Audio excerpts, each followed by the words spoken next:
All right. Dr. Andrew Hill, thank you so much for your time. Thank you for having me here in your office at the Peak Brain Institute. Yeah, my You pleasure. don't want to mess that up.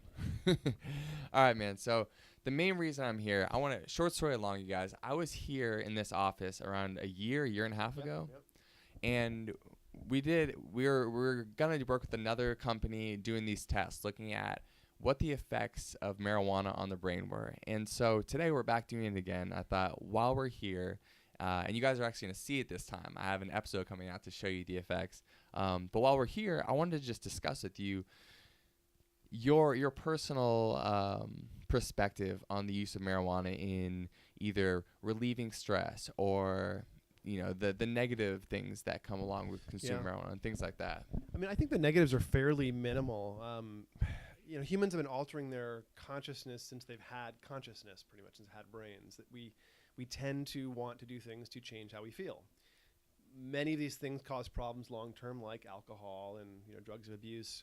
I would argue cannabis largely is not a drug of abuse because physiological tolerance is hard to really acquire. There's no real withdrawal. No one's ever died from a cannabis overdose. And all of the constituents in cannabis are proving to have some really interesting health benefits. I think we're barely scratching the surface. We don't know what those are, so it's still in this anecdotal land of people saying, oh, CBD works for this, THC works for this, and the other terpenes may have some impact for different health things. I think it's very interesting, very promising. I don't think that the science has caught up to what people know works, which often happens with different interventions. There are some mild negatives, especially with high levels of chronic cannabis use. Mm-hmm. The most obvious is it can slow down your brain a touch. It can give you some slower alpha waves, which can produce a touch of inattention, a little bit of spaciness. Hence my test results earlier. Yeah, your test results showed you had a little bit of impulsivity, a little bit of inattention, which may be chronic use consequence, or it may just be the brain you showed up in the world with. It may not be an acute effect. We'll see if the cannabis produces acute effect on you. But I wouldn't expect, unless you're actively, have it in your system within a couple hours, it doesn't really have much in the way of effect on your brain.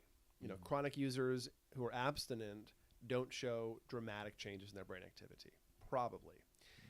There's a lot of history, a lot of research over the past 10 or 20 years, and several papers came out saying things like there's an increased risk of psychosis or decreased brain volume showing up. And none of these things are actually true as far as we know if you control for only the cannabis. So people that are at predisposition to psychosis, cannabis may release that effect. But it's not going to provoke psychosis in somebody who's not already at risk for it. And these are pretty subtle effects, and it doesn't seem to have any effect on brain volume, developmental trajectories, any of that stuff if you control for socioeconomic status. People that are more poor, have less education, less access to good health care, do have worse health outcomes and trajectories of performance over their life. A lot of the cannabis studies that were done 10, 20 years ago were using very poor populations as the cannabis users and then more wealthy and higher socioeconomic status people as the non-cannabis users. And so there's a lot of confounds built into the earlier studies. Yeah. All right. So I didn't say this beforehand, but Dr. Hill is a cognitive neuroscientist. Yep. So that's why I'm here and asking him about this, because a lot of what you hear around marijuana is like hearsay, or it's just like some media outlet decides to produce a documentary and they don't necessarily have experts. They might have rappers who are sharing what they think about it. And so that's why I wanted to get your 2 cents on it, because I think a lot of the fear that people have is that it could be a gateway drug, right? Well, my take on that, I hearken back to like Dennis Leary, who would say, yeah, it's a gateway drug. It leads to carpentry. Yeah. Like you want to build stuff, after you smoke weed. So no, drugs can be gateway events, but that's not really about the drug generally. It's about the person's dysregulated relationship with their own emotions, their stress response, their impulsivity. So in the absence of things driving psychological stress, people don't get addicted. So there's a classic study showing that if you give a rat cocaine excess, it'll self-administer until the point where it dies. It won't eat any food. It'll just sit there and become a drug addict. That study was basically debunked a few years ago by showing that if you put the rat in a enjoyable environment with rat playgrounds and little rat friends, it won't use the drug. It'll prefer to be a social, enjoyable, healthy rat. And the dysregulated addiction behavior only shows up when the environment is horrible, boring, difficult. And that does translate to humans too. Yeah, your life sucks. Drugs are more right? fun than your life. Exactly. And, getting away from cannabis, we think of alcohol as one of the big drugs people struggle with. 95% of people that are problem drinkers become non-problem drinkers with no help eventually. And I would argue that, what the numbers are, something like 50% of the country acknowledges active routine cannabis use at this point, or 40% of people below age 40 or something. That's a lot of pot smoking. We would know if it had significant, profound effects at this point. Even anecdotally, we would have some good sense, and that just isn't really there. I think there are issues with the industry, the way it's proliferating. I think that people are being admitted to, there's the cannabis syndrome, or the stoner syndrome now showing up in some emergency rooms. People showing up with nausea, vomiting, and abdominal pain who are chronic heavy users. And we don't know why it's showing up, but my guess is it has to do with like the pesticides being used. So I think the industry is growing so fast that we aren't yet regulating the farming of the production, and still a little bit of a Wild West. But as we move into, everything will go this way, into organic and small batch and single source. We'll have more sense of control of the flowers and the extracts we're getting, and then I think it'll be a little bit better. But I don't think there's any dramatic issues, and we actually have ways of ameliorating some of the dramatic issues. If you get overstoned at a party because somebody handed you something you weren't expecting, a couple ibuprofen will actually take down the edge of your stone, where it'll pull back 10-20% in about 20 minutes. So if you're like gripping and holding on for dear life, a couple ibuprofen will take it right down quickly.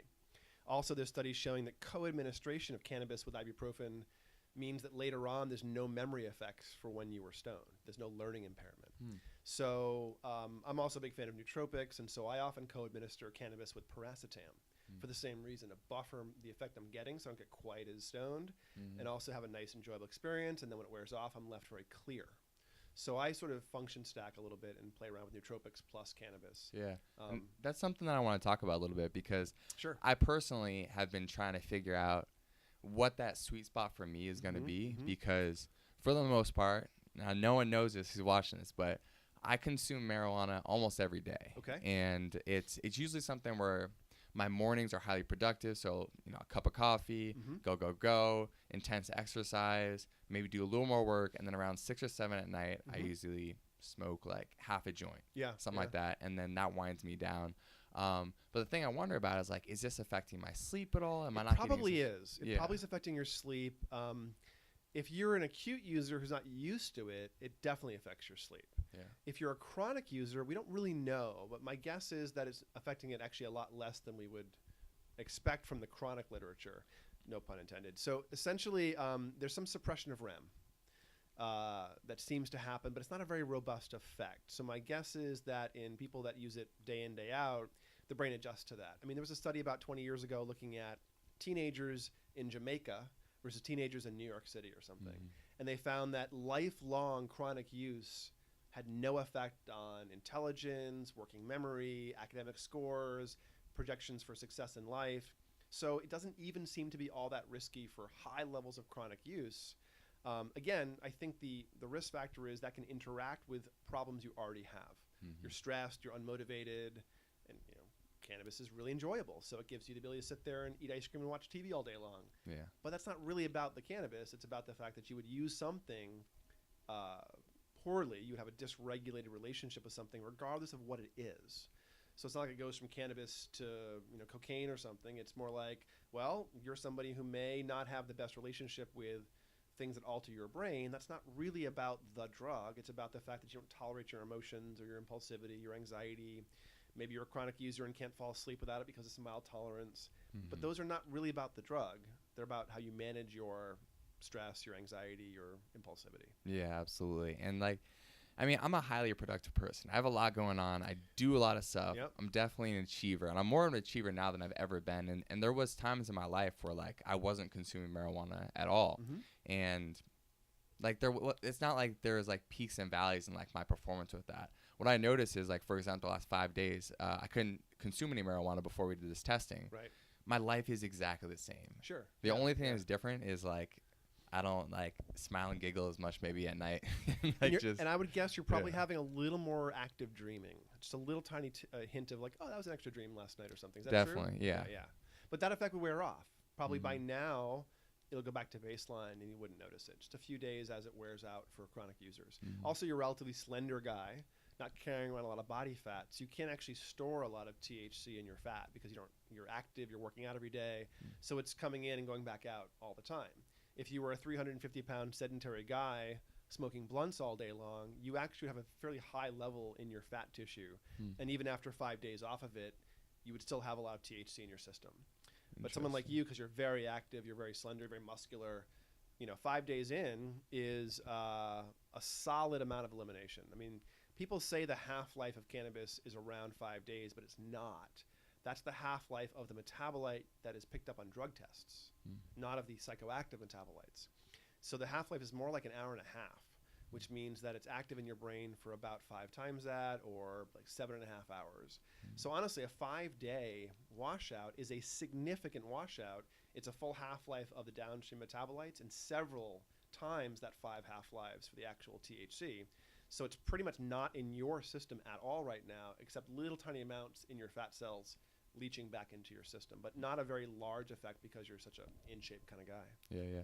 And what I've noticed as well over the last 5 days is I think like I really enjoy having marijuana in my life, but the biggest thing that I like about it is just a shift in consciousness to look at my problems and look at my life through a different lens. And I'm just curious, like, obviously you work with a lot of people here trying to help them train their brain. Do you have clients that you actually would suggest that they would use marijuana? I've never suggested anyone use it. Being here in Southern California, I find that a quarter of my clients, adult clients, or half maybe will use it. When it comes to the main thing we do, which is called neurofeedback or biofeedback on the brain, I do have a conversation about cannabis with most adults because doing neurofeedback, at least the way we do it, tends to abolish tolerance to cannabis within a couple of weeks of training. So if you're a chronic user and then I train your brain for a couple of weeks, you'll end up having like a 3 to 5 times magnified effect from the cannabis. If you aren't planning for that, you might end up couch locked or at a restaurant drooling or something. And that's happened to people I've worked with. And so now I always check and see if somebody uses it and find out if they do. And I warn them, you might get a really strong effect in a couple of weeks. Be careful. And people still, have strong effects.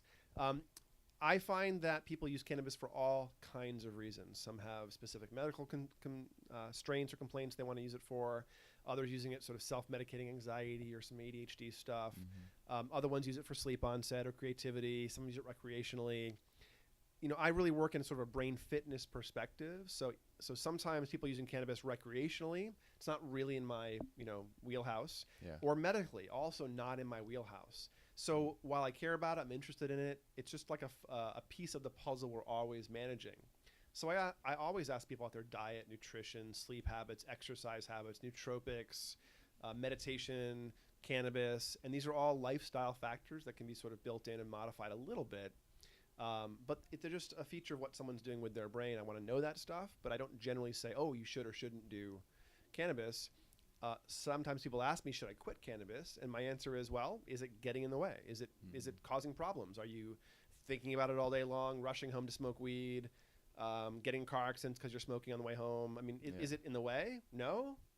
Okay, well, can you go out? Can you go without it for a few days? You can.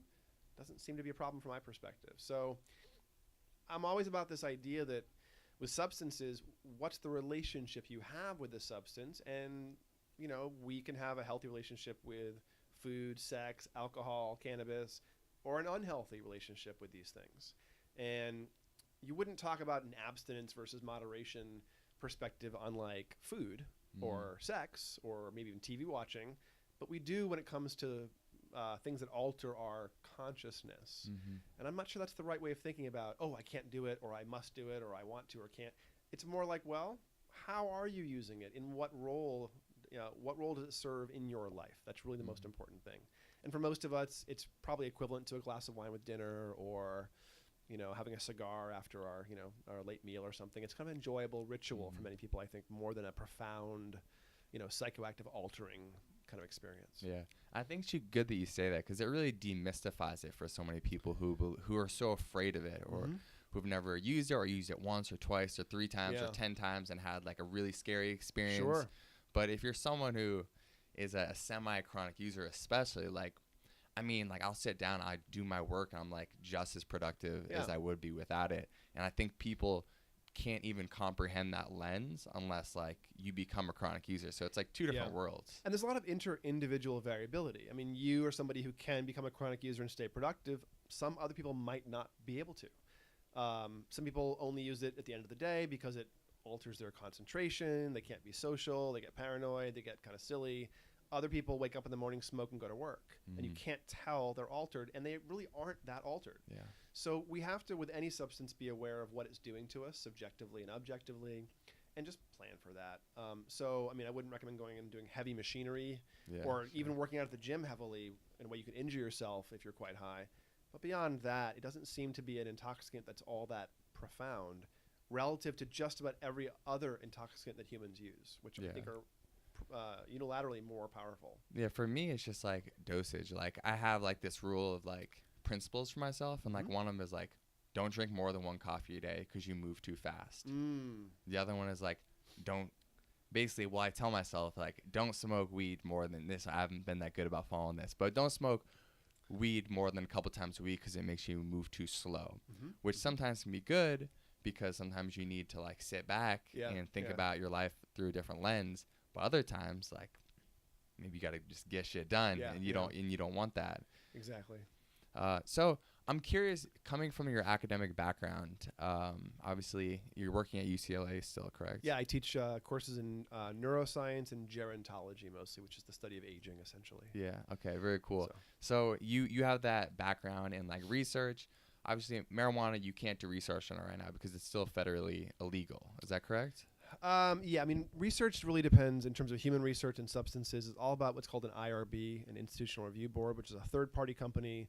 They'll basically say, is the research you're doing necessary and minimally risky, and have you minimized the risks, and is there nothing else that's less risky you could do? Cannabis at a federal level, of course, is still scheduled, so you couldn't get grant money, NIH, NSF. You couldn't get grants to study it without you going through the departments that actually do cannabis work and getting the cannabis from the government. There are ways to get approved to do that. Not very easy to get approved. Being a recreationally legal substance in California, though, very plausible to set up a research study and get a local IRB to say, yep, no problem. So it's really who's funding you and who's has the oversight. It often takes a lot of money to do human research. You know, it's often very expensive, very involved. The average clinical trial, FDA sort of approved clinical trial, is a $3 to $5 million project. You know, no one's going to spend $3 to $5 million on cannabis because they can't have like a branded cannabis and then make their money back. There's no big pharma equivalent here. But there's nothing stopping most of the scientists in California from saying, you know, I want to do some cannabis research, finding a small IRB company that can actually certify this as not risky and then allowing them to do it. So we could do research on it. Yeah. Because really what I want to see done is the research looking at the effects of marijuana on the brain, especially for athletes who've done a lot of like high impact sports, things like football. Yeah. I played football in college, and the last time I was in here, we showed that like I had some brain injuries from that. Yeah. And then it showed that with the marijuana, it kind of, I guess, depressed some of the it seems to reduce some of issues. what may have been inflammation or some delta waves. So it looks like it woke your brain up a little bit, made you a little sharper, actually. Yeah. And I bet if you did measure chronic high impact athletes that do also smoke lots of cannabis, you would find they would have a neuroprotective effect because there is some anti-inflammatory sort of pro-circulation things that happen with cannabis. But I think, I mean, obviously, like, it's still like in the NFL, like a lot of those athletes should not be taking Percocets and Oxycontin. They should be smoking weed probably after practice. Yeah. But that's just out of the question because I feel like not enough research has been done. It's not mainstream enough for it to be. It's not. Accepted. Although I would guess. I mean, you already see these horror stories about NFL, NBA. You know, team doctors just shoving everything into the player right before the game to get them out there and performing, and then they collapse after the game and have to be sort of rehabbed. I would imagine that there's a lot of CBD and THC being administered already because team doctors will do whatever they have to do to get somebody ready. And if the doctor thinks that, CBD works better than Percocet, I bet it's being used, even though pepper isn't talked about very much. I don't think the NFL does any drug testing for cannabis. So, I mean, because it's not a performance enhancer, really. Yeah. Well, I mean, there is the whole thing of Ricky Williams. He was a running back who got kicked out of the league, I think, did he? like years back for that. Sorry, Ricky. So they are monitoring. Yeah. They monitor that, and athletes have been kicked out of the league for using it before, which is like the sad part. That doesn't seem very. It's not a very. You wouldn't smoke weed before a football game and expect your performance to improve. No, absolutely So it's not. more like using it as a painkiller, anti-inflammatory. And those are not actively in your system while you're playing the game. Yeah. So I don't see the rationale for banning it as a. It's interesting. The same thing. So I'm getting ready to fight in an amateur boxing fight, and I found out recently that I'm gonna get drug tested, and if I have cannabis in my system, I'm not allowed to fight. Oh wow! And I'm like, well, I'm pretty sure if I consumed that before I fought, like I'd probably get knocked out pretty quick. Yeah. My reaction time's gonna be pretty slow. That's right. But that's just what it is. You know what I mean? It's still just kind of lumped together with like that thing is bad. Like you shouldn't take that. I mean, there's lots of things on that anti-doping list that are heavy performance enhancers, including things that are nootropics. You can take phenylparacetam and ignore cold. You can take other nootropics and have more sort of muscle contraction or ignore the fatigue. And I understand why those things are scheduled from a sports performance perspective. But I don't understand things like cannabis, where it's mostly a treatment for all the wear and tear you're receiving from the sport, essentially. They're not actually improving your performance on the field or in the court. So, not sure. No, it's interesting. Well, let me see what we got here. We've tried to fit this in really quick between doing these tests. So just so you guys know, I just did all my baseline tests, attention tests, did the EEG, and so we're doing this interview now. And so after this, I'm gonna go consume some cannabis. We're gonna come back. We're gonna see how my brain performs. Another attention test, another brain map, and last time we just did brain mapping, we saw some changes. Yeah. So I want to replicate that for you, of course. And we also didn't measure your attention performance last time. So I'm really curious what happens to your sustained and impulsivity attention scores as we change your brain. And really quick, please tell people about everything you have going on and where they can find you. Gotcha. So we are here at Peak Brain Institute. You can find us at peakbraininstitute.com.